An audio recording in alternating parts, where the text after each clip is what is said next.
कल हमने previous class में बेटा हमने कहाँ तक स्टार्ट कर दिया? We have started modern physics. अब मॉडर्न फिजिक्स को मॉडर्न फिजिक्स क्यों कहते हैं वो सब हमने बातें अपनी कवर अप कर ली हैं। फिर भी 5 मिनट में जो जो हमने कर लिया उसको एक बार क्या कर लेते हैं, कवर अप कर लेते हैं। तो मॉडर्न फिजिक्स में बेटा हमने किसके बारे में पढ़ना है? कुछ ऐसे कंसेप्ट जो थोड़ा लेटर ऑन डेवलप हुए, जिसमें से सबसे मेन कंसेप्ट कौन से? Quantum physics and nuclear physics, atomic physics etcetera. Right है जी। अब इसमें हमने मॉडर्न फिजिक्स में सबसे पहले कौन सा चैप्टर स्टार्ट कर दिया? वो है आपका dual nature of matter and radiation. हमने मैटर का भी ड्यूअल नेचर पढ़ना है, रेडिएशन का भी ड्यूअल नेचर पढ़ना है, और हमारी फर्स्ट हेडिंग क्या थी? Dual nature of radiation. ठीक है, ड्यूअल नेचर ऑफ रेडिएशन में हमारे पास सबसे जो मेन कंसेप्ट डिस्कस करने के लिए आ गया वो क्या आ गया? फोटोन। और फोटोन की कुछ प्रॉपर्टीज जैसे हम डिस्कस कर रहे थे, जैसे कि एक प्रॉपर्टी हमने डिस्कस की कि प्रोटॉन के पास कुछ ना कुछ क्या होती है? एनर्जी होती है। और ये एनर्जी किसके इक्वल होती है? E is equal to h into nu, जो कि किसके इक्वल होती है? H into c divided by lambda.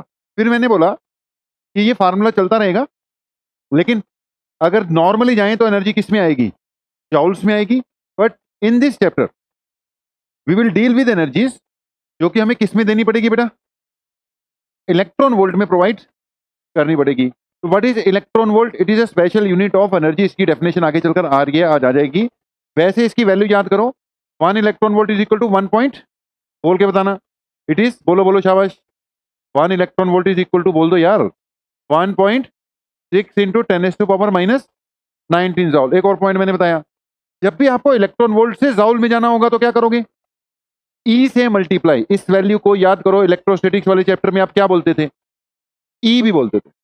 Okay, तो जब भी इलेक्ट्रॉन वोल्ट से जॉल्स में जाना है, इस वैल्यू से यानी कि ई से आपको क्या करना पड़ेगा? मल्टीप्लाई करना पड़ेगा। और जब भी आपको जॉल से किस में जाना होगा? इलेक्ट्रॉन वोल्ट में, तो जो भी वैल्यू होगी आप उसको ई से, ई यानी 1.6 इंटू 10⁻⁻19 से क्या करोगे? डिवाइड करोगे। जल्दी बताओ, ये सब बातें तो हो चुकी हैं अपनी। ओके, हम 5-7 मिनट बैक से चलते हुए जहां पर हम थे वहां पर हम जल्दी ही पहुंचेंगे। ओके, तो E equal to h c by lambda, सबको याद रहेगा फार्मूला के नहीं? फिर मैंने बोला क्योंकि इस चैप्टर में एनर्जी मुझे किस में चाहिए होगी? इलेक्ट्रॉन वोल्ट में चाहिए होगी। और वेवलेंथ आमतौर पर बेटा किस में दी होगी? एंगस्ट्रॉम्स में दी होगी। तो हमने एनर्जी निकालने का ना एक डायरेक्ट फार्मूला आपको बताया कि एंगस्ट्रॉम से कैसे डायरेक्ट इलेक्ट्रॉन वोल्ट में जाएगी। क्या फार्मूला था? जल्दी से बताना। It was 1 2 3 7 5। ओके, 12375। नीचे क्या हो गया? वेवलेंथ। वेवलेंथ किस में? एंगस्ट्रॉम में। ओके जी, तो इसका डायरेक्ट यूज करना है। क्वेश्चन जल्दी से करते हैं, कैलकुलेटर निकाल लेना। कोई बच्चे, एक दो बच्चे मोबाइल से निकाल लो, कैलकुलेट करके मेरे को बताना है। एक क्वेश्चन अभी के अभी करवा रहा हूं, बाद में वैल्यू याद भी रखना। आपने सुना होगा कि जो विजिबल लाइट होती है ना, ईएम वेव्स वाले चैप्टर में हमने बताया, या वैसे भी पता ही होता है कि जो विजिबल लाइट होती है उसका जो रेंज होती है, wavelength range, it is from 400 to 700 nanometre. कितनी? 400 टू 700 नैनोमीटर। कल मैं बोल रहा था आमतौर पर हमें वेवलेंथ या तो एंगस्ट्रॉम में मिलती है या फिर किस में मिलती है? नैनोमीटर में। अगर तो एंगस्ट्रॉम में मिले तो direct as it is put कर देना, लेकिन अगर नैनोमीटर में मिले तो पहले उसको किस में कन्वर्ट करना पड़ेगा? मुझे एंगस्ट्रॉम में कन्वर्ट करना पड़ेगा। अगर 400 नैनोमीटर है तो मतलब 4000 क्या बनेगी? वो एंगस्ट्रॉम बनेगी। 10 का फर्क होता है, आपको पता ही है। अगर 700 नैनोमीटर है तो कितनी बनेगी? 7000 एंगस्ट्रॉम बनेगी। कैलकुलेटर निकाल लिया? टाइम नहीं है अपने पास कैलकुलेटर में, जल्दी से मुझे कैलकुलेट करके अपने बताना है। तो अगर ये 400 से 700 नैनोमीटर है तो जाहिर सी बात है ये 4000 से 7000 क्या जाएगी बेटा? एंगस्ट्रॉम जाएगी। तो विजिबल लाइट की जो रेंज है, वेवलेंथ रेंज कितनी होती है? 400 टू 700 नैनोमीटर और 4000 टू 7000 एंगस्ट्रॉम। मैंने आपको टास्क दिया 1 मिनट के अंदर अंदर निकालना है कि 4000 एंगस्ट्रॉम यूज करते हुए एनर्जी कितनी आ रही है और 7000 एंगस्ट्रॉम यूज करते हुए एनर्जी कितनी आ रही है। ओके, एक और पॉइंट सुनना, 4000 टू 7000 या 400 से 700 एक रेंज है, थोड़ी बहुत ही वेरिएशंस मिलेगी आपको बुक्स में। कोई कहेगा कि 750 तक जा रही है, कोई कहेगा 780 तक जा रही है, लेकिन एनसीईआरटी बुक में क्या लिखा हुआ है? 400 टू 700 लिखा हुआ है, इसलिए मैंने 400 टू 700 यूज कर लिया। जल्दी से कैलकुलेट करो। अगर आप 4000 यूज कर रहे हो तो वैल्यू क्या आ रही है? 3.09। इट इज 3.09 इलेक्ट्रॉन वोल्ट, क्योंकि आंसर सीधा किस में आ रहा है? इलेक्ट्रॉन वोल्ट में। ओके, 7000 यूज कर रहे हो तो क्या आ रही है? 1.76 electron volt. 1.76 electron volt. Okay, inverse proportionality थी ना बेटा? इनवर्स प्रोपोर्शनलिटी थी तो उल्टे आ गए। उल्टे मतलब जो वैल्यू छोटी थी उसकी वैल्यू क्या आ गई? बड़ी आ गई। और जो वेवलेंथ बड़ी वाली थी उसकी छोटी आ गई। मैं अब इसको उल्टा करके लिख रहा हूं, मतलब ये जा रही है 1.76 से लेकर 3.09 इलेक्ट्रॉन वोल्ट तक। जल्दी बोलो, समझ गए? इसको राउंड ऑफ कर 1.8 टू 3.1 इलेक्ट्रॉन वोल्ट। जल्दी बता दो, लिखा जा सकता है कि नहीं लिखा जा सकता? इसको क्या लिख दिया? 1.676 को मैंने 1.8 और 3.09 को क्या लिख दिया? 3.1 इलेक्ट्रॉन वोल्ट लिख दिया। अब आपके माइंड में ये एक रटी हुई बात होनी चाहिए कि जो विजिबल लाइट होती है उसकी वेवलेंथ 400 से 700 नैनोमीटर और करस्पॉन्डिंग एनर्जी क्या है?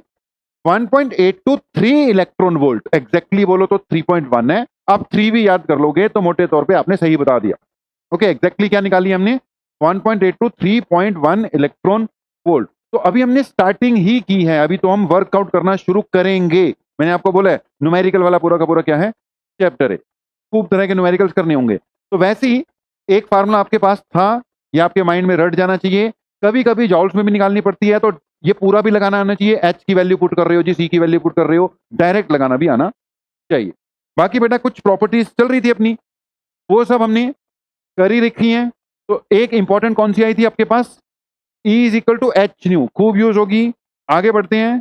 तो प्रॉपर्टीज में सबसे पहली प्रॉपर्टी हम स्पीड की बात कर रहे थे, वो हो गया। स्पीड ऑफ लाइट से क्या करते हैं? ट्रेवल करते हैं, कोई दिक्कत वाली बात नहीं है, ये ऑलरेडी अपना हो चुका है। ओके, जितना हो गया हम उसके बाद आगे से स्टार्ट करेंगे। ये भी हो गया था अपना, मोमेंटम वाला पार्ट भी हो गया, इंटेंसिटी वाला पार्ट भी हो ही गया था, नंबर ऑफ फोटोन्स वाला पार्ट भी हो गया था। ओके, 7th पॉइंट से हम क्या कर रहे हैं? स्टार्ट कर रहे हैं।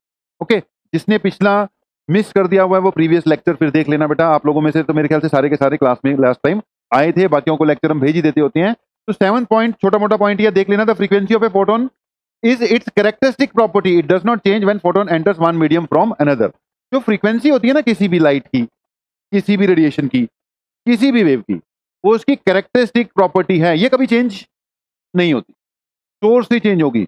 एक मीडियम से दूसरे मीडियम जाते वक्त, यानी कि रिफ्रैक्शन करते वक्त, रिफ्लेक्शन करते वक्त, जो मर्जी हो जाए, फ्रीक्वेंसी सोर्स पे डिपेंड करती है और ये चेंज नहीं होती है। It is fundamental property. Okay, change कर रहा हूं बेटा, थोड़ा फास्ट ही करना, मतलब सारा लाइन टू लाइन अगर आप नहीं भी लिखते हो कोई दिक्कत वाली बात नहीं है। ओके, अगले पॉइंट पे जा रहे हैं हम कि speed of photon changes as it travels through one medium to another. ये पता ही है, जब भी कोई लाइट वेव, कोई भी रेडिएशन एक मीडियम से दूसरे मीडियम में जाती है तो उसकी स्पीड में क्या आ जाएंगे? चेंज आ जाएंगे। रेयर टू डेंसर स्पीड कम हो जाएगी, डेंसर टू रेयर स्पीड बढ़ जाएगी। बिल्कुल लाइट वाली ही प्रॉपर्टीज हैं। Photons are electrically neutral and are not deflected by electric and magnetic fields. फोटॉन्स पे कोई चार्ज नहीं होता, they are assumed to be electrically neutral. ना वो इलेक्ट्रिक फील्ड से बेटा अफेक्ट होते हैं, ना वो मैग्नेटिक फील्ड से अफेक्ट होते हैं। तो फ्रीक्वेंसी इसकी कैरेक्टरिस्टिक प्रॉपर्टीज, स्पीड मीडियम के हिसाब से क्या हो सकती है? चेंज हो सकती है। इलेक्ट्रिकली क्या होते हैं? न्यूट्रल होते हैं। अगली बात अगर हम करें, photon may collide with material particle during, देखो जी पिछली देखो, उसमें photons are electrically neutral and are not deflected by electric and magnetic fields.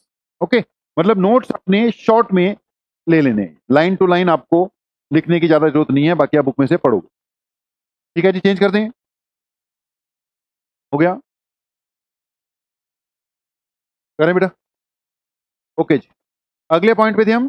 A photon may collide with a material particle during such a collision the total energy and the total momentum remain conserved. However the number of photons may not be conserved. यहां पे remain के बाद क्या लिख लो बेटा? Conserved word miss हो गया, वो भी लिख लो। फोटोन को बेटा आप पार्टिकल तो देखो मान ही चुके हो ना, और पार्टिकल क्यों माना? मैंने बोला एक फिनोमिना आया, कौन सा? फोटो इलेक्ट्रिक इफेक्ट नाम का फिनोमिना आ गया। फोटो इलेक्ट्रिक इफेक्ट नाम का फिनोमिना आया, वहां पर पार्टिकल मानने की जरूरत पड़ी, तभी माना ना हमने।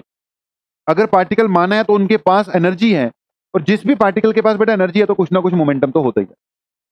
ये दूसरे पार्टिकल के साथ कोलाइड कर सकते हैं, अपना मोमेंटम ट्रांसफर कर सकते हैं, और कंजर्वेशन ऑफ मोमेंटम वाला फंडा तो वो लगता ही रहेगा। However the number of photons may not be conserved, the photon may be absorbed और new photon may be created. Okay, last point सुनना। फर्स्ट लाइन में कह रहा है photon may collide with a material particle. Photon material particles के साथ क्या कर सकते हैं? कोलाइड कर सकते हैं, जैसे कि फोटो इलेक्ट्रिक इफेक्ट में वो इलेक्ट्रॉन के साथ मानते हैं हम, कोलाइड करते हैं। ड्यूरिंग सच अ कोलिजन मोमेंटम और एनर्जी क्या रहती है? कंजर्व्ड रहती है। लेकिन लास्ट पॉइंट सुनना, नंबर ऑफ फोटोन्स जरूरी नहीं है कि क्या रहें? कंजर्व रहें। अगर 10 फोटोन्स आए हैं तो 10 में से मे बी 2 फोटोन्स वो पार्टिकल क्या कर ले? एब्जॉर्ब ही कर ले। अगर पार्टिकल वो एब्जॉर्ब कर लेगा, नंबर ऑफ फोटोन्स कम भी हो सकते हैं। ओके, तो फोटोन्स का नंबर कंजर्व रहे ऐसा कोई जरूरी नहीं है। ओके जी, अगली बात, if intensity of light of A given frequency is increase, okay ध्यान से सुनना आप, अगर इंटेंसिटी क्या करती है, लाइट की इंक्रीज करती है, there is an increase in the number of photons incident on a given area in a given time but energy of each photon remains same. ये वाला पॉइंट अभी आप पूछ रहे थे। दो वर्ड आ रहे हैं, बाकी कुछ प्रॉपर्टीज जनरल प्रॉपर्टीज है, स्पीड ये वो जनरल प्रॉपर्टीज। बातों बातों में हमारे पास एक जो सबसे खास बात हो रही है वो किसकी हो रही है बेटा, एनर्जी की। और दूसरी बार बार जो वर्ड क्या आ रहा है, इंटेंसिटी का। ध्यान से सुने, जो एनर्जी है बेटा वो किसके इक्वल है, एच इंटू न्यू। एनर्जी का मतलब क्या है, एक फोटोन के पास कितनी एनर्जी है। अगर 10 फोटोन आ रहे हैं तो आप सेम फ्रीक्वेंसी के हैं, सबके पास क्या है, सेम एनर्जी है, तो हम ये नहीं कहेंगे कि एनर्जी बढ़ गई, एनर्जी उस वेव की उतनी ही मानी जाएगी। अगर 50 आ रहे हैं तो भी हम कहेंगे कि एनर्जी क्या है, सेम है, क्योंकि एनर्जी तो क्या है बेटा, E is equal to h into nu है।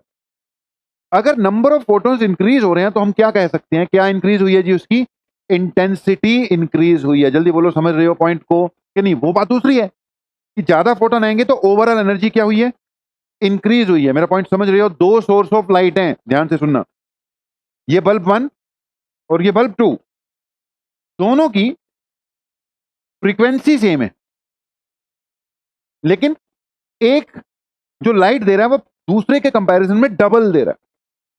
इसकी लाइट की इंटेंसिटी क्या है, डबल, वो देख के पता लग जाता है कि फ्रीक्वेंसी भले ही सेम है। मान लो दो सोर्स ऑफ लाइट है, दोनों रेड लाइट एमिट कर रहे हैं, अब रेड लाइट की फ्रीक्वेंसी क्या होगी, सेम, लेकिन एक जो है उसकी बीच में उसकी जो बैटरी लगी हुई है, मान लो जो सोर्स ऑफ लाइट था उसकी बैटरी थोड़ी सी ज्यादा पावर की लगी हुई है, तो वो ज्यादा लाइट देगा कि नहीं देगा। अगर वो ज्यादा लाइट दे रहा है तो इसका मतलब ये नहीं कहेंगे हम उसकी एनर्जी ज्यादा है, हम कह देंगे इसकी इंटेंसिटी क्या है, ज्यादा है। इंटेंसिटी ज्यादा मतलब नंबर ऑफ फोटॉन्स क्या आ रहे हैं, ज्यादा। नंबर ऑफ फोटॉन्स ज्यादा हो गए तो इंटेंसिटी ज्यादा बोली जाएगी, एनर्जी बोलेंगे हम वही है अगर फ्रीक्वेंसी सेम है तो लास्ट पॉइंट में ये बात डिस्कस की गई है। जल्दी बता दे, ठीक है, क्लियर है, ओके। मैं मेन मेन पॉइंट आपके रिवाइज करवा दूंगा, इसमें से जो लिखा जाता है आपने लिख ही लिया, ओके। अब नई बात स्टार्ट करेंगे, इलेक्ट्रॉन एमिशन। यहां पे भी बहुत ज्यादा लिखने के लिए कुछ नहीं आएगा, आप सुनोगे, मैं समझा दूंगा, लेकिन 2-3 मिनट के अंदर अंदर हम वापस जो अभी तक किया है पहले उसको डिस्कस करें। अभी तक आपने क्या डिस्कस किया बेटा, photon, light travels in the form of particles, light energy travels in the form of particles, in particles का नाम क्या रख दिया हमने, फोटोन रख दिया, राइट है जी। फोटोन की खास बात कि इसके पास, हर फोटोन के पास सेम एनर्जी होती है, जिसका फार्मूला है h nu, h c by lambda, या 12375 divided by lambda electron volt में। ये दोनों आंसर आपको किस में दे देंगे, जॉल्स में देंगे। ये वाला लास्ट वाला फार्मूला किस में देगा, इलेक्ट्रॉन वोल्ट में देगा, ओके जी। एक फार्मूला मैंने पढ़ाया, P is equal to n h nu, okay. P क्या है बेटा, सोर्स ऑफ लाइट या सोर्स ऑफ रेडिएशन की पावर, N क्या है, number of photons emitted per second, h Planck's constant, nu उसकी क्या होगी, फ्रीक्वेंसी। तो इन दोनों फार्मूलाज का काफी ज्यादा यूज होगा, ऊपर वाले का तो डायरेक्ट हर जगह होना ही होना। तो अभी तक जो किया बेटा उसका कंक्लूजन ये है, जो अभी तक किया उसका कंक्लूजन ये है, ओके। ये जवाब दो, जितना किया उसमें से जो दो फार्मूले अभी मैंने लिखे वो तो याद हो गए, बाकी चीज भूल जाल जाती हैं, ठीक है, आप रिवाइज करोगे, लेकिन ये दो फार्मूले कभी भी ना भूलने वाले फार्मूले, E equal to h nu equal to h c by lambda equal to 12375 divided by lambda. लेकिन लास्ट वाला फार्मूला आपको सीधे आंसर किस में देगा, इलेक्ट्रॉन वोल्ट में, और वेवलेंथ किस में पुट करनी है, फिर आपने एंगस्ट्रॉम वाली value as it is put कर देनी, उसी का यूज होगा। बाकी छोटी मोटी बातें, फोटोन स्पीड ऑफ लाइट से मूव करते हैं, फ्रीक्वेंसी पे डिपेंड करते हैं, एक्सेट्रा एक्सेट्रा, वो अपने आप ही आप कर लोगे, आपने नोट कर लिया। अब हम बढ़ रहे हैं आगे। मेन हमारा टास्क कुछ ही देर में फोटो इलेक्ट्रिक इफेक्ट होने वाला है, पूरे dual nature of matter radiation में हमारा सबसे main task photo electric effect, ये वहां तक हम पहुंचेंगे। आपको पता होगा what is photo electric effect. Photoelectric effect में पढ़ते थे एक मेटल सरफेस होना चाहिए, कौन सा surface, metal surface. Metal surface पर रेडिएशन आती है, और मेटल्स में आपको पता होगा कुछ फ्री इलेक्ट्रॉन्स होते हैं, है ना। वो फ्री इलेक्ट्रॉन्स को एनर्जी देती है और इलेक्ट्रॉन्स क्या हो जाते हैं, इजेक्ट हो जाते हैं, क्योंकि ये फोटॉन्स के कारण हुए हैं। इसको कहते हैं फोटो इलेक्ट्रिक इफेक्ट। फोटॉन्स के कारण इलेक्ट्रिसिटी की जनरेशन होना, तो फोटो इलेक्ट्रिक इफेक्ट। इसमें बेसिकली बेटा क्या हुआ है आपका, इलेक्ट्रॉन एमिशन हुई है कि नहीं, जल्दी बताओ, क्लियर है कि नहीं। तो इलेक्ट्रॉन्स का एमिट होना क्या हो गया आपका, इलेक्ट्रॉन एमिशन, ये वर्ड आएगा। इलेक्ट्रॉन एमिशन के कई तरीके हो सकते हैं, जिसमें से एक तरीका कौन सा है, फोटो इलेक्ट्रिक इफेक्ट। हमने सारे तरीके नहीं पढ़ने, बस एक बार नाम लेने हैं। हमने कौन सा पढ़ना है, फोटो इलेक्ट्रिक इफेक्ट। तो what is electron emission, clear हो गया कि नहीं।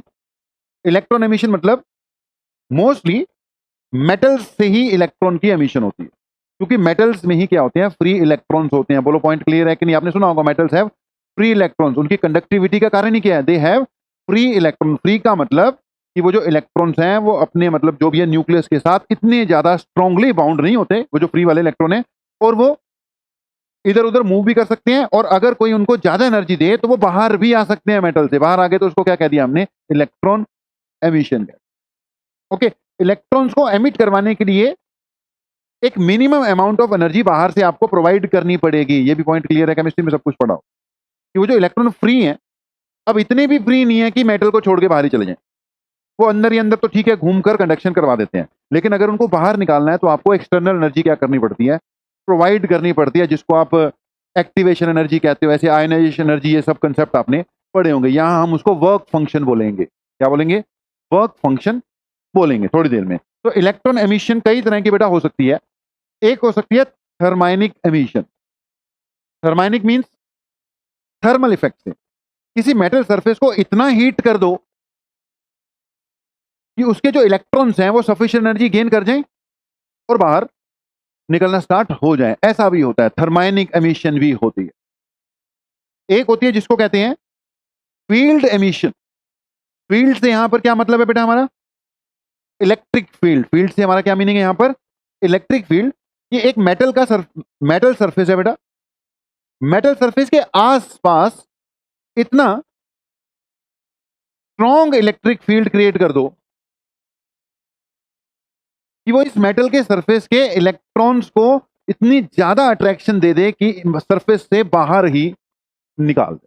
उसको क्या कह सकते हैं हम, फील्ड एमिशन। बोलो समझ रहे हो कि नहीं। इसके आसपास इतना ज्यादा स्ट्रॉन्ग पॉजिटिव चार्ज वाला इलेक्ट्रिक फील्ड क्रिएट कर दिया मैंने, तो पॉजिटिव चार्ज इसके अंदर के जो फ्री इलेक्ट्रॉन्स हैं उन पे इतना ज्यादा फोर्स लगा दे कि उनको उखाड़ ही फेंके। तो ये कौन सी होगी आपकी, फील्ड एमिशन होती है। फील्ड एमिशन भी होती है।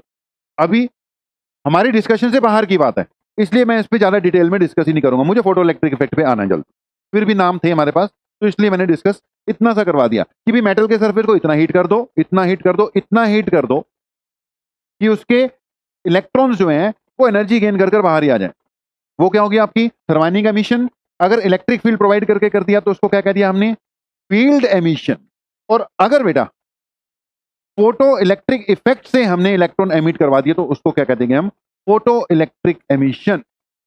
फोटो इलेक्ट्रिक एमिशन में क्या होगा, अभी बताया हमने, रेडिएशन आएगी, इलेक्ट्रॉन्स को सफिशिएंट एनर्जी देगी और वो इलेक्ट्रॉन्स इजेक्ट हो जाएंगे। ओके, आपने सुना होगा, मैं लिखवाऊंगा कि फोटो इलेक्ट्रिक इफेक्ट क्या है। इट इज द फिनोमेना, अभी उससे रिलेटेड बातें कर रहे हैं कि photo electric effect is the phenomena of ejection of electrons when light of suitable frequency falls on a metal surface. ये फोटो इलेक्ट्रिक इफेक्ट है। तो what is electron emission, clear हो गया। मेटल्स के सरफेस से इलेक्ट्रॉन को emit करवाना electron emission हो गया। कितने तरीके से करवाई जा सकती है, जल्दी बोल दो। 3 मेथड्स, कौन कौन सी, thermionic emission, field emission and photoelectric emission. जिस मर्जी तरीके से कराओ, उन इलेक्ट्रॉन्स को एमिट करवाने के लिए आपको बाहर से कुछ minimum amount of energy provide करनी पड़ती है। उस मिनिमम अमाउंट ऑफ एनर्जी को कहते हैं एक्टिवेशन एनर्जी और द वर्क फंक्शन। उसको हम क्या बोलेंगे, एक्टिवेशन एनर्जी और वर्क फंक्शन। थ्रेशोल्ड एनर्जी भी कह सकते हैं, वर्क फंक्शन भी कह सकते हैं। कुछ ऐसी बातें आपने सुनी ही होती हैं। ओके, तो हमने जाना है किस पे, फोटो इलेक्ट्रिक इफेक्ट भी। अब उससे पहले एक टर्म आ रही है, अब ये नोट करनी है, वर्क फंक्शन। मैं वर्क फंक्शन अभी पिछले 5 मिनट में वर्ड यूज कर चुका हूं कि नहीं कर चुका हूं, कि भी आपने मेटल के सरफेस से इलेक्ट्रॉन को इजेक्ट करवा के बाहर निकालना है। मेथड 3 थे तुम्हारे पास, वो 3 में से पहले तो छोड़ दो। हम कौन सा यूज करेंगे, फोटो इलेक्ट्रिक इफेक्ट वाले करेंगे, मतलब emission of electron with the help of photons, light से, रेडिएशन से उसको इजेक्ट कराएंगे। बाकी जैसे मर्जी इजेक्ट कराओ, उन इलेक्ट्रॉन्स को एनर्जी तो चाहिए ना।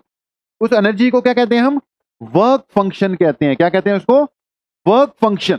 लिख लेना, अब ये जरूरी है, इसको एज इट इज बढ़िया से लिख लो। वर्क फंक्शन क्या हुआ, जल्दी लिखना थोड़ा। The minimum energy required by an electron to escape from the metal surface. The minimum energy required by an electron to escape from the metal surface. ये कोई मेटल का सरफेस है, इसके सरफेस पे कुछ इलेक्ट्रॉन फंसे पड़े हैं, वो फ्री है, अंदर ही अंदर तो मूव कर सकते हैं, कंडक्शन करवा सकते हैं, लेकिन वो बाहर आना चाहते हैं, लेकिन उनको आने के लिए कुछ मिनिमम अमाउंट ऑफ एनर्जी चाहिए होगी। उस मिनिमम एनर्जी को क्या बोलेंगे हम? वर्क फंक्शन बोलेंगे। फाई से नॉर्मली इसको क्या करूंगा मैं? डिनोट करूंगा। कभी कभी किसी किसी बुक में फाई से डिनोट होगा, कभी कभी किसी किसी बुक में ये ओमेगा नॉट से भी डिनोट होगा। जब आपको न्यूमेरिकल्स मिलेंगे वो कुछ भी कह सकता है, कभी फाई बोल देगा, कभी ओमेगा नॉट बोल देगा, हमें समझ ले। राइट है जी। इसकी वैल्यू आमतौर पर किसमें मिला करेगी तुम्हें? इलेक्ट्रॉन वोल्ट में ही मिलेगी, क्योंकि वर्क फंक्शन एनर्जी है, इलेक्ट्रॉन वोल्ट में मिलेगी कि जी ये वाला मेटल सरफेस है, इसका वर्क फंक्शन 2.1 इलेक्ट्रॉन वोल्ट है। मतलब एनर्जी कम से कम कितनी चाहिए? 2.1 इलेक्ट्रॉन वोल्ट होनी चाहिए फोटोन के पास। इसका जी 3.1 इलेक्ट्रॉन वोल्ट है। जितना वर्क फंक्शन ज्यादा होगा, उतना ही उस मेटल सरफेस में से इलेक्ट्रॉन्स को इजेक्ट करवाना मुश्किल होगा। पॉइंट समझ गए? जितनी वर्क फंक्शन की वैल्यू ज्यादा होगी, उतना मुश्किल से इजेक्ट होगा। मतलब उतनी ज्यादा एनर्जी वाली क्या चाहिए होगी? रेडिएशन चाहिए होगी। जवाब दो सही है जी। तो एक पॉइंट क्या आ गया बेटा आपका? Work function. अगली बात, इलेक्ट्रॉन वोल्ट। इलेक्ट्रॉन वोल्ट मैंने आपको बोल दिया हुआ है, काफी देर से हम बात कर ही रहे हैं। व्हाट इज इलेक्ट्रॉन वोल्ट बेटा? It is a small unit of energy, special unit of energy. It's value is 1.6 into 10⁻⁹ electron volt. बता दिया हुआ है, बहुत बार बोल दिया अब तो मैंने। 1 electron volt is equal to 1.6 into 10⁻⁹ electron volt. देखो 1 electron volt is equal to 1.6 into 10⁻⁹ joules. Okay, बहुत बार बात हो गई। शॉर्ट में इसको क्या बोलूंगा? 1 electron volt is equal to e joules. बोलो ठीक है। एक इलेक्ट्रॉन वोल्ट में कितने जाउल्स होते हैं? ई जाउल। ई का मतलब 1.6 इंटू 10⁻⁻, हमने इलेक्ट्रोस्टैटिक वाले चैप्टर में 1.6 इंटू 10⁻⁹ कभी लिखा ही नहीं। उसको हमेशा क्या लिखते रहे? ई ही लिखते रहे ना। जल्दी बोलो सही है। अब यहां पे इसकी डेफिनेशन आ रही है, वो डेफिनेशन भी नोट करनी है। कई बार डेफिनेशन, ये डेफिनेशन नहीं, ये तो उसके बारे में चलो पहले से बता रखा है। अब आ रही है उसकी डेफिनेशन की, ध्यान से सुनो, पहले मैं समझा दूं। एक इलेक्ट्रॉन को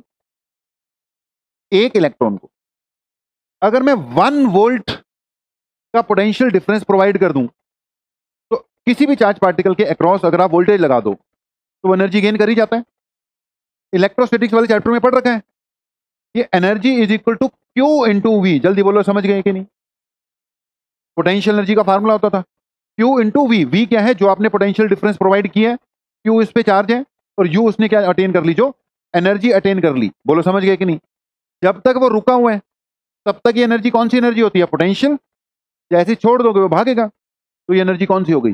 काइनेटिक एनर्जी हो गई। जल्दी बोलो समझ गए कि नहीं? हमने आसपास खूब सारा पोटेंशियल डिफरेंस क्रिएट कर दिया, और उस पोटेंशियल डिफरेंस में लाके एक चार्ज पार्टिकल क्यू को रख दिया।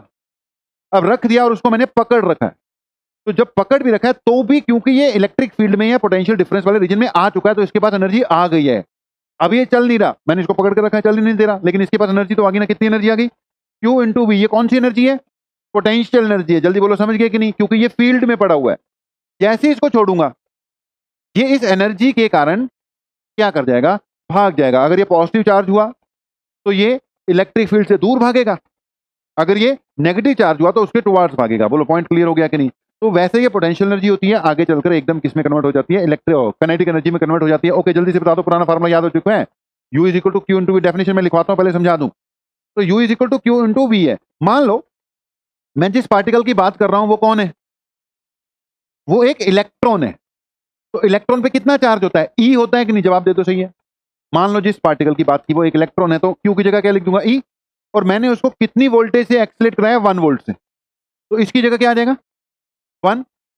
तो वो जो एनर्जी अटेन करेगा, कितनी अटेन करेगा? 1.6 इंटू 10⁻⁹ जाउल्स अटेन कर लेगा कि नहीं कर लेगा? जवाब दे दो भाई। अब इस वैल्यू को क्या बोलते हैं? इलेक्ट्रॉन वोल्ट बोलते हैं। ऊपर से निकला के समझ में लग गया? लग गया। तो इस वैल्यू को क्या बोला? फिर से सुन लो। एनर्जी का फार्मूला, हाँ ना में जवाब देना। एनर्जी का फार्मूला Q इंटू वी होता है, याद आ गया? आ गया। अब मैंने बोला अगर वोल्टेज कितनी दे रहा हूं मैं, 1 वोल्ट, और पार्टिकल कौन है, इलेक्ट्रॉन, तो वी की जगह 1 पुट करूंगा, पार्टिकल का चार्ज की जगह ई पुट करूंगा भाई।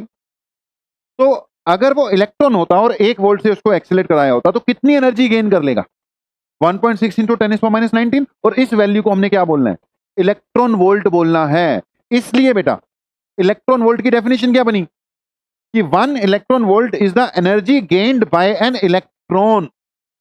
1 इलेक्ट्रॉन वोल्ट, ये जरूरी है, डेफिनेशन याद कर लेना कि 1 electron volt is the energy gained by an electron when it is accelerated by a potential difference of 1 volt. एक इलेक्ट्रॉन को 1 वोल्ट के पोटेंशियल डिफरेंस से अगर एक्सीलरेट करा दें तो वो जितनी एनर्जी अटेन करेगा उसको क्या बोलेंगे, 1 इलेक्ट्रॉन वोल्ट बोलेंगे।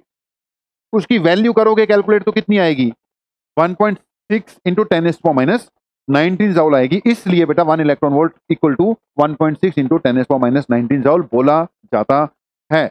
उम्मीद है क्लियर हो गया होगा। जल्दी बोल दो भी हाँ ना में जवाब देके बताओ, क्लियर है, हो जाएगा। तो electron volt work function, okay जी। अगर नोट हो गया हो तो बोलो चेंज करें, आगे बढ़े। हो गया जी, ओके। अब बेटा ये कुछ वैल्यूज हैं, सारी नोट नहीं करनी, कर सकते हो कर लेना, बुक में दी होती है, एनसीईआरटी बुक पढ़ोगे उसमें भी दी होती हैं। लेकिन एक आइडिया देना था आपको, ये डिफरेंट टाइप ऑफ मेटल्स जो हैं उनके क्या दे रखे हैं, वर्क फंक्शन दे रखे हैं। ठीक है, डिफरेंट मेटल्स के वर्क फंक्शन दे रखे हैं। हमें जब एग्जाम में क्वेश्चंस आएंगे ना, हमें नॉर्मली 99% चांसेस हैं कि हमें वर्क फंक्शन वो देगा, मतलब हमें रटने की या याद करने की जरूरत पड़ती नहीं है। एक दो का आपको अपने आप, एक या दो का याद हो सकता है, सबका आपको याद देखो वैसे हो भी नहीं पाएगा, कर लोगे तो चलो बढ़िया बात है, किसी को हो जाए तो अच्छी बात है।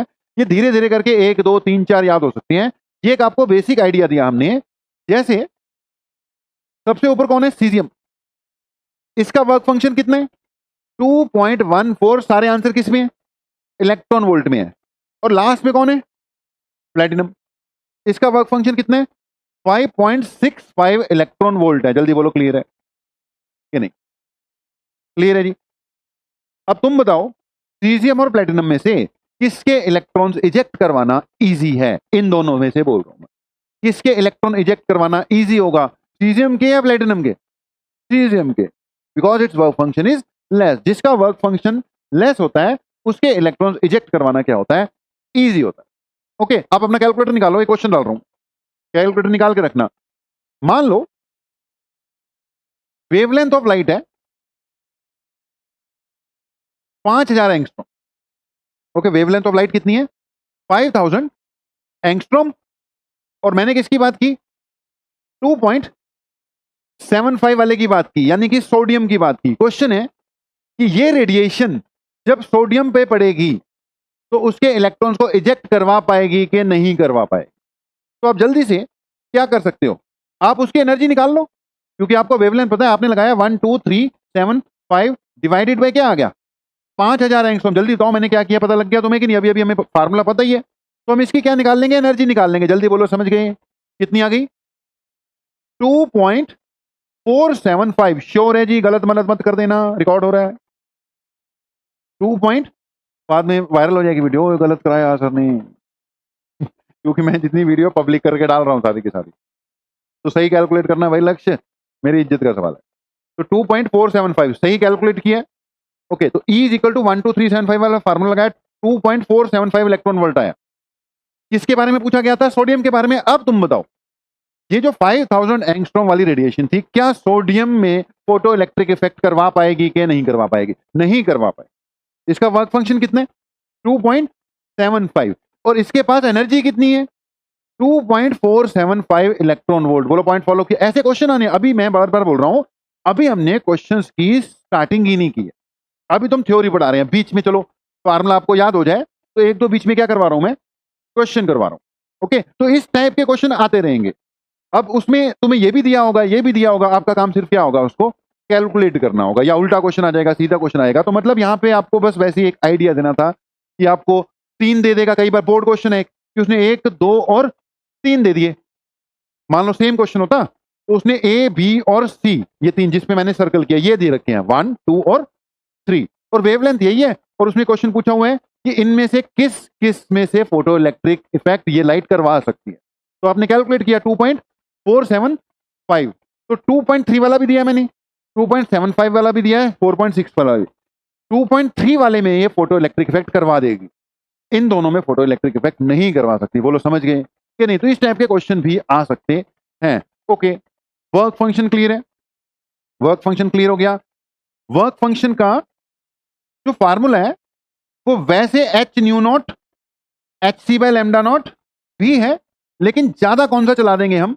यही वाला निकाल चला देंगे, 12375 डिवाइडेड बाय लैम्डा। ओके, अगर तुम्हें वो वेवलेंथ एंगस्ट्रॉम में देता है और वर्क फंक्शन इलेक्ट्रॉन वोल्ट में देता है तो ये बेटर रहेगा। अगर वो तुम्हें फ्रीक्वेंसी प्रोवाइड कर रहे हैं, ऐसा भी तो क्वेश्चन पूछ सकता था ना कि फ्रीक्वेंसी इतनी है और वर्क फंक्शन इतने जाउल्स है, वो देते ही जाउल में, तो आपको यही वाला लगाना पड़ता। बोलो मेरा पॉइंट फॉलो कर रहे हो कि नहीं? बस इतना ध्यान रखना, जाउल्स में दे रखा है कि इलेक्ट्रॉन वोल्ट में दे रखा है। अगेन ज्यादा केसेस में इलेक्ट्रॉन वोल्ट में ही मिलने वाला है। वर्क फंक्शन क्लियर हो गया, बार बार ये वर्ड आना ही आना है, वर्क फंक्शन। अब आते हैं सबसे मेन टास्क पर। ये स्टार्ट होगा फिर ये लंबा खींचेगा, एंड तक यही चलेगा। हेडिंग डाल लो, photoelectric effect. Photoelectric effect, इसकी डेफिनेशन भी लिखो बढ़िया से, कुछ बातें और आएंगी वो भी हम करेंगे। तो फोटो इलेक्ट्रिक इफेक्ट की डेफिनेशन बार बार मैं क्या बोलूं, पता ही है तुम्हें कि the phenomena of ejection of electron from a certain metal surfaces. Photo electric effect के लिए सर्फेसेस कैसे हैं भाई?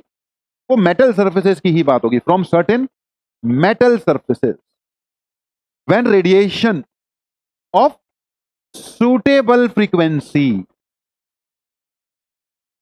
अभी हमने क्वेश्चन किया, उसमें देखा कि भी सोडियम पर वो 5000 एंगस्ट्रॉम वाली डालो तो फोटो इलेक्ट्रिक इफेक्ट होता ही नहीं है। तो वो वाली जो फ्रीक्वेंसी थी या वो वाली जो वेवलेंथ थी सूटेबल नहीं थी ना। आपको एक पर्टिकुलर फ्रीक्वेंसी से ज्यादा की लाइट डालनी पड़ेगी, प्रॉपर वर्क फंक्शन हो। तो दो बातें, एक तो मेटल सरफेस, एक सूटेबल फ्रीक्वेंसी होनी चाहिए। Falls on them is called the photo electric effect. ठीक हो गया जी? क्लियर है जी? अब ये फोटो इलेक्ट्रिक इफेक्ट हमने फुल डिटेल में पढ़ना है। अभी तक जो भी बातें चल रही थी वो इंट्रोडक्शन थी, वो इसी की तैयारी थी। मेन अपना टास्क ही क्या, पूरा ड्यूल नेचर ऑफ रेडिएशन में फोटो इलेक्ट्रिक इफेक्ट। सिलेबस में सारा का सारा क्या है? Photo electric effect. कुल मिलाकर इसमें एक ही इक्वेशन आनी है, उसी से अपना काम चलता रहेगा। तो बेटा कई लोगों ने, कई साइंटिस्ट ने मिलकर इसके बारे में कई बातें कही, लेकिन एक साइंटिस्ट था, कौन?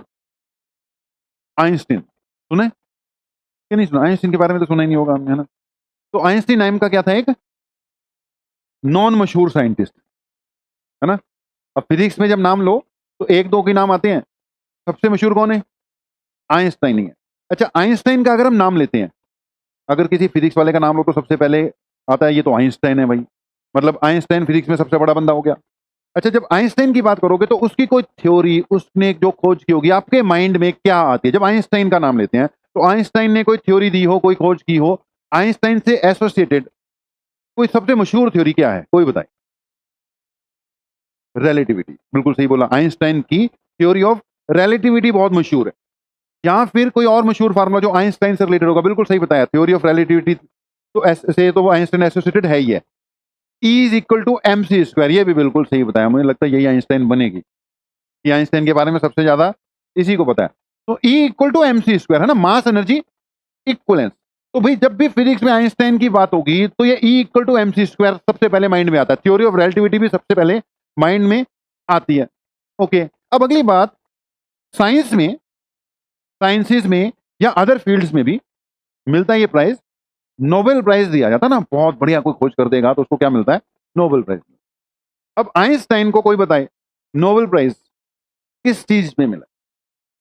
E equal to m c square पे या थ्योरी ऑफ रिलेटिविटी पे? दोनों में। E equal to m c square, उसको इन दोनों में से किसी पे भी नोबेल प्राइज नहीं मिला। उसको जो नोबेल मिला है वो आइंस्टाइन से फोटो इलेक्ट्रिक इक्वेशन पे मिला। तो जो फोटो इलेक्ट्रिक इफेक्ट हम पढ़ रहे हैं ना, तो आइंस्टाइन सबसे मशहूर, उसकी बातें भी ये वाली दो ज्यादा मशहूर हैं, लेकिन उसको नोबेल जो मिला है वो किस पे मिला है? आइंस्टाइन ने जो फोटो इलेक्ट्रिक इफेक्ट पे स्टडी किया उस पे नोबेल प्राइज, उसने आइंस्टाइन फोटो इलेक्ट्रिक इक्वेशन दिया, हम पढ़ेंगे, अब पढ़ेंगे तो लगेगा यार ये क्या है, सिंपल सी तो इक्वेशन है, बहुत कॉमन सी इक्वेशन लगेगी हमें, लेकिन उसने जो स्टडी की इसकी और आइंस्टाइन फोटो इलेक्ट्रिक इक्वेशन दी, जिसको हम आइंस्टाइन इक्वेशन बोलेंगे अभी थोड़ी में, नोबेल उसको फोटो इलेक्ट्रिक इफेक्ट पे मिला। तो अगला टॉपिक अपना क्या हो गया, फोटो इलेक्ट्रिक इफेक्ट। ओके, अब फोटो इलेक्ट्रिक इफेक्ट में बेटा हमने ना फोटो इलेक्ट्रिक इफेक्ट क्या करना है, स्टडी करना है। ओके जी, अब फोटो इलेक्ट्रिक इफेक्ट अगर मान लो हम स्टडी करने लगे तो क्या क्या करेंगे, हमें उसके लिए क्या चाहिए होगा बेटा, सबसे पहली बात एक मेटल सरफेस चाहिए होगा। ठीक है, मान लो हम स्टडी करने लग गए या कोई भी साइंटिस्ट स्टडी करने लग गया कि उसको क्या चाहिए, एक तो मेटल सरफेस चाहिए। अब मेटल सरफेस के बाद उस पर क्या चाहिए, सूटेबल फ्रीक्वेंसी की लाइट चाहिए। मान लो दोनों ऑब्टेन कर ली हमने, सरफेस भी आ गया, हमें पता लग गया इसका वर्क फंक्शन इतना होता है, फ्रीक्वेंसी हमने निकाल ली कि इससे ज्यादा वाली डाल दो, वो भी डाल दी, और इलेक्ट्रॉन्स जो है लेट्स इजेक्ट भी होने लग गए। अब पॉइंट ये है बेटा, बंदा स्टडी करेगा कैसे, जो इलेक्ट्रॉन्स इजेक्ट हो रहे हैं, assumption है कि इजेक्ट हो रहे होंगे, लेकिन इलेक्ट्रॉन कौन सा दिख रहे हैं या इलेक्ट्रॉन कौन सा दिखाई दे रहे हैं कि हम उसको ऑब्जर्व कर सकें। बोलो मेरा पॉइंट फॉलो किया कि नहीं। तो जब हम इलेक्ट्रॉन जो फोटो इलेक्ट्रिक इफेक्ट को स्टडी करने लगेंगे तो इलेक्ट्रॉन इजेक्ट हो रहे हैं, पहली बात हमें देखना पड़ेगा इलेक्ट्रॉन इजेक्ट हुए भी कि नहीं। दूसरा हमें ये चेक करना है कि भी अगर मैं लाइट की फ्रीक्वेंसी इंक्रीज करता हूं तो फोटो इलेक्ट्रिक इफेक्ट पे क्या फर्क पड़ता है। फिर मुझे स्टडी करना है मैं अगर लाइट की इंटेंसिटी इंक्रीज करता हूं तो फोटो इलेक्ट्रिक इफेक्ट पे क्या फर्क पड़ता है, मतलब कई कुछ स्टडी करना है ना। तब ऐसे नहीं होगा, उसके लिए हमें पूरा का पूरा क्या करना पड़ेगा, सेटअप लगाना पड़ेगा, ताकि हम ऑब्जर्व भी कर सके पूरी की पूरी सिचुएशन को। जल्दी बोलो पॉइंट क्लियर कि नहीं। अगर मुझे करंट मेजर करना है तो मुझे एमीटर लगाना पड़ता है, वोल्टेज मेजर करनी है तो वोल्ट मीटर लगाना पड़ता है। तो ऐसे ही कर कर इसके लिए भी हमें पूरा सेटअप लगाना पड़ेगा। तो आपने पहली हेडिंग क्या डाल दी, फोटो इलेक्ट्रिक इफेक्ट। उसके बाद आपने क्या लिख लिया, इसकी डेफिनेशन। उसके बाद हेडिंग डाल लो experimental study of photoelectric effect. Next heading आपकी आ गई experimental study of photoelectric effect. Experimental study of photoelectric effect. अब इसमें सबसे पहले ये एक्सपेरिमेंटल सेटअप आएगा, ये आप अभी बना लोगे, इसकी डिस्कशन जो है फिर हमारी नेक्स्ट क्लासेस तक जाएंगे। ठीक है, मैं धीरे धीरे करके इसके बारे में एक्सप्लेन करता हूं, आप ये इसको बनाना स्टार्ट कर देंगे। एक बार के लिए पॉइंट सुनना, एक बार के लिए मेरा पॉइंट सुन लो, इसको बनाने में क्या हो जाएगी, आपको आसानी हो जाएगी। मैंने बोला एक क्या है जी, मेटल सरफेस। ओके, अब मेटल सरफेस ने इलेक्ट्रॉन्स जो है बेटा इजेक्ट कर दिए। अब जो भी इलेक्ट्रॉन्स इजेक्ट कर दिए उनको कलेक्ट करने के लिए हमने क्या लगा दी, एक दूसरी उसके सामने प्लेट लगा दी, और उस प्लेट पे कैसा चार्ज दे दिया, पॉजिटिव चार्ज दे दिया। जल्दी बोलो समझ गए कि नहीं। मैं थोड़ा आइडिया दे रहा हूं, उससे पूरा का पूरा डायग्राम आपको बनाने में काफी हेल्प मिलेगी। तो ये जो इलेक्ट्रॉन नहीं, मेटल सरफेस इस तरफ है और प्लेट जो है, भाई रुक जाओ, ये मैं भूल जाता हूं, गायब हो जाता है। ओके, ये वो मेटल सरफेस है जिसके ऊपर लाइट पड़ेगी। देखो पड़ गई लाइट। अब इलेक्ट्रॉन इजेक्ट हो गए, लेट हो गए, सूटेबल लाइट थी। अब वो इलेक्ट्रॉन ज्यादा इधर उधर ना जाए, उनको कलेक्ट करने के लिए सामने एक दूसरी मेटल की क्या लगा दी, प्लेट लगा दी। इसके नाम वाम क्यों दिए हुए ये सब बाद में बताऊंगा। और उस पर कैसा चार्ज लगा दिया, पॉजिटिव चार्ज लगा दिया। मतलब ये वाला एंड क्या लगाया गया, पॉजिटिव लगाया गया। जल्दी बोलो समझ गए कि नहीं। ये वाला एंड क्या रखना है हमने, पॉजिटिव रखना है। इसको क्या रख दिया, पॉजिटिव। तो जो भी इलेक्ट्रॉन इजेक्ट होगा उसको पॉजिटिव चार्ज क्या करता है, अपनी तरफ क्या करेगा, अट्रैक्ट करेगा। जल्दी बोलो समझ गए। ओके, तो ये इसको क्या करना शुरू कर देगा, अट्रैक्ट करना शुरू कर देगा। इस सर्किट को कंप्लीट कर कर बीच में क्या लगा दिया, एक एमीटर लगा दिया, माइक्रो एमीटर। क्या लगा दिया, माइक्रो एमीटर। ध्यान से सुनना मेरी बात को। ये मेटल प्लेट है जिसपे लाइट डाल दी, इलेक्ट्रॉन्स क्या होने लगे, इजेक्ट होने लगे, राइट है। उनको कलेक्ट करने के लिए सामने एक पॉजिटिव प्लेट लगा दी, मतलब एक प्लेट लगाकर उसका एक एंड किस पे लगा दिया, पॉजिटिव पे, और इसको उसके कंपैरिजन में क्या कर दिया हमने, नेगेटिव कर दिया। देखो ये वाला एंड क्या कर रखा है, नेगेटिव, और ये वाला एंड क्या कर रखा है हमने, पॉजिटिव। तो ये इलेक्ट्रॉन को खींचने लग जाएगा। बीच में क्या लगा दिया, एक एमीटर। अगर इस एमीटर की नीडल हिल रही है तो मतलब सर्किट में करंट है। अगर सर्किट में करंट है इसका मतलब इस जगह पर जहां पे कुछ नहीं है, खाली है, इलेक्ट्रॉन्स आ रहे हैं। और वो इलेक्ट्रॉन कहां से आ रहे होंगे, फिर इजेक्ट होकर ही आ रहे हैं। इस सारे के सारे सिस्टम को किसमें एनक्लोज कर दिया, एक वैक्यूम चैम्बर में क्या कर रखा है, एनक्लोज कर रखा है। ठीक है, इसको वैक्यूम चैम्बर में क्या कर दिया, एनक्लोज कर दिया। ओके, इसके बाद यहां पर ये जो विंडो रखी हुई है ये विंडो इसलिए रखी हुई है कि सोर्स ऑफ लाइट बाहर रहे और आप सोर्स ऑफ लाइट में तरह तरह के चेंजेस कर सको। आप सोर्स ऑफ लाइट की फ्रीक्वेंसी चेंज कर दो, देखो क्या हो रहा है। आप सोर्स ऑफ लाइट की इंटेंसिटी चेंज करके चेक कर लो कि भी क्या फर्क पड़ रहा है। ठीक है जी, क्लियर हो गया।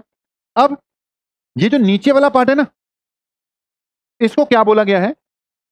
पोटेंशियल। एक मिनट के लिए मेरी बात सुन लो, फिर तुमने बनाना ही है। इसको क्या बोल रखा है मैंने? Potential divider arrangement. क्या बोलते हैं इसको? Potential divider arrangement. ध्यान से सुनना, इसका क्या मीनिंग है। मैंने बोला उसको बाद में आपने बनाना ही है, पहले कुछ बातें सुन लोगे तो आपको उसमें हेल्प मिल जाएगी। ये कौन सी प्लेट है? मेटल प्लेट, जिसमें से इलेक्ट्रॉन्स क्या करनी है? इजेक्ट करवानी। उसके सामने क्या लगा दिए? वो प्लेट जो इन इजेक्टेड इलेक्ट्रॉन्स को क्या करेगी? कलेक्ट कर। कलेक्ट ऐसी कैसे कर लेगी? इसको इसके कंपैरिजन में क्या रखना पड़ेगा? पॉजिटिव रखना पड़ेगा। और इसको क्या रखना पड़ेगा? नेगेटिव रखना पड़ेगा। क्योंकि ये पॉजिटिव है इसलिए इसको क्या बोला जाएगा? Anode plate. पॉजिटिव को एनोड बोलते हैं। और इसको क्या बोला जाएगा? Cathode plate. देखो डायग्राम मुझे ये नहीं बनवाना तुम्हारी कॉपी में, मुझे ये बनवाना। ये बुकिश डायग्राम है, ये चाहिए मुझे जो आपकी किताब में बने। लेकिन उसको पहले समझाने के लिए मैं रफली बात कर रहा हूं, ताकि उसको पूरा आइडिया हो जाए कि क्या चीज है। जल्दी बताओ, सिचुएशन क्रिएट। क्लियर है? अब जो भी इलेक्ट्रॉन्स बेटा इजेक्ट होंगे, ये उनको कलेक्ट करे जा रहा है, करे जा रहा है, करे जा रहा है। ओके, मुझे तरह तरह के एक्सपेरिमेंट्स करने हैं। उसके लिए एक तो इस पूरे सिस्टम को वैक्यूम में डाल रखा है, ऊपर से यहां पर चेंज होने के मैंने पूरा इंतजाम रख रखा है कि लाइट की फ्रीक्वेंसी चेंज कर लो, इंटेंसिटी कर लो। जल्दी बोलो, समझ गए? अब वो जो नीचे वाला पोटेंशियल डिवाइडर अरेंजमेंट है, उसका क्या मीनिंग है वो समझो। उसका मीनिंग ये है कि मैंने ऐसा सिस्टम लगा रखा है कि मैं इस बैटरी की वोल्टेज क्या कर सकूं? चेंज कर सकूं। और चेंज करते करते, ध्यान से सुनना, नॉर्मली ये जो एनोड है, कैथोड के कंपैरिजन में क्या होना चाहिए? पॉजिटिव होना चाहिए, ताकि उनको क्या करता रहे? इलेक्ट्रॉन को खींचता रहे। लेकिन मैंने ऐसा अरेंजमेंट लगा रखा है कि ये पॉजिटिव नहीं, मैं इसकी पोलैरिटी रिवर्स भी करवा सकता हूं। मैं ऐसा भी कर सकता हूं कि ये जो प्लेट है एनोड, ये कैथोड के कंपैरिजन में क्या हो जाए? नेगेटिवली चार्ज हो जाए, मतलब नेगेटिव पोटेंशियल पे चल जाए इसके कंपैरिजन में। ऐसा क्यों? मैं ये भी स्टडी करना चाहता हूं कि अगर मैं इन इलेक्ट्रॉन्स को, जो इलेक्ट्रॉन्स आ रहे हैं उनको आने ही ना दूं, तो कितनी वोल्टेज पे जाके मैं इनको रोक सकता हूं। तो मतलब उल्टा भी मुझे सब कुछ स्टडी करना है। इसलिए है बेटा ये डायग्राम के पूरे पार्ट। जल्दी बताओ, कुछ तो आइडिया हुआ होगा। ओके, अब बनाओ इसको जमकर। तो सारा का सारा बनाना है, और ये पूरा एज इट इज, रफ वाला नहीं, ये भी रफ ही है। मैंने अपने मतलब इजी वाला डायग्राम ही बना रखा है। ठीक है, ये भी मतलब हमने खुद ही, बुकिश नहीं है, उसमें से जितनी वेरिएशन की जा सकती थी वो वेरिएशन कर कर ये खुद ही बनाया हुआ डायग्राम है। यहां पे आपके लिए क्या आया है? डायरेक्ट आया। ओके, इसको कंप्लीट करो और नेक्स्ट क्लास में फिर हम इसकी एक्सपेरिमेंटल स्टडी कैसे कैसे इसमें चेंजेस आ रहे कर रहे हैं। भाई ये जल्दबाजी मत करना, इसको बढ़िया से बना के जाना। कल मैं बनाने का चांस नहीं दूंगा। बन गया? सारा बढ़िया से बन गया? चलो, बाकी जिनका नहीं बना बेटा बना लो।